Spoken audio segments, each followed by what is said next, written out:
How to have an idea. Hi, I'm Johanna. Today we want to go to the very basics. Let's think about your brain. Imagine this is your brain. This box is your brain. You're giving it an input, which is your question. So what do you want to generate an idea for? And it gives you an output, which is a set of answers. And what does this depend on now? So where can we influence it? It depends on two things.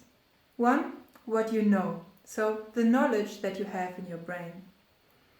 And second, how you think about it. So the ways of thinking that you are used to and that you are able to perform based on your past experiences. If you sit there and think about it and try to generate answers, what happens is that your brain goes through, it accesses different types of information, tries to make connections, all depending on the way that you think. And after a while, it will have gone through all the obvious things, and you sit there and you're racking your brain, but basically no new idea will come out, right? But I have some good news, because there are ways that we can influence this in order to generate even more answers and different answers. Going back to our highly sophisticated model of the brain, we basically only have one thing that we can change in order to generate different output, and that is our input. So together with the question, you can give your brain something else. And there are two different types. Firstly, you can give it more information. And that might be deeper information on the topic or totally different information. Because as you know, a lot of great ideas came by combining two areas of knowledge that had not previously been combined and drawing parallels between problems in very different areas. How do you get new information?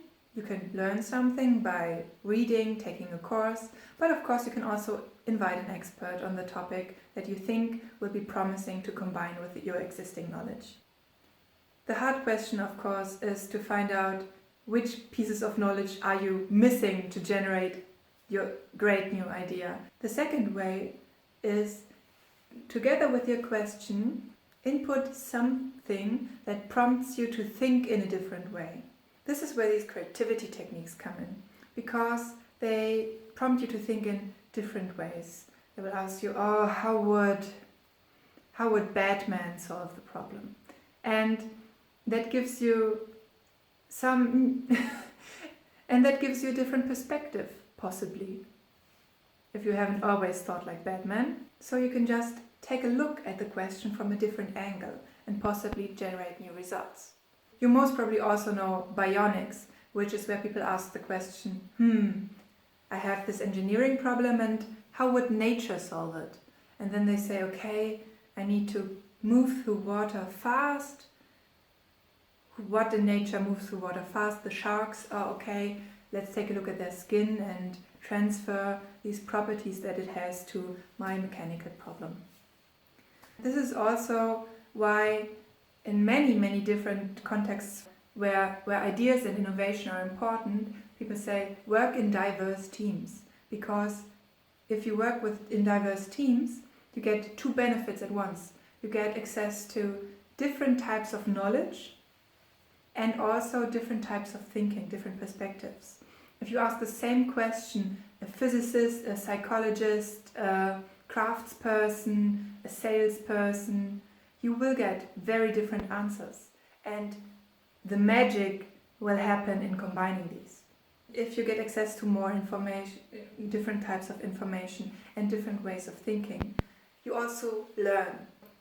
If some part of you may have thought, okay, there are these really creative people in the world and I'm just not one of them, let me tell you that people who are creative, they consciously or unconsciously have practiced to think in different ways and to connect and access different types of knowledge in their brain, which gets them these new ideas.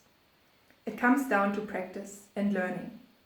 And like everything that comes down to practice and learning, it may be really hard and uncomfortable in the beginning. when you're not getting the results that you want immediately, because it's a process. But I honestly think it's worth it, because this world, it needs new ideas. Big ones, small ones, and especially it needs each one of our ideas, just so that we can get more options in everything that we do, just by thinking of different ways of doing it and different results that we could achieve. It just gives us more flexibility and choices. I really hope that my little drawings and ideas about how to have an idea are helpful to you. And thank you for watching. Have a great day and goodbye.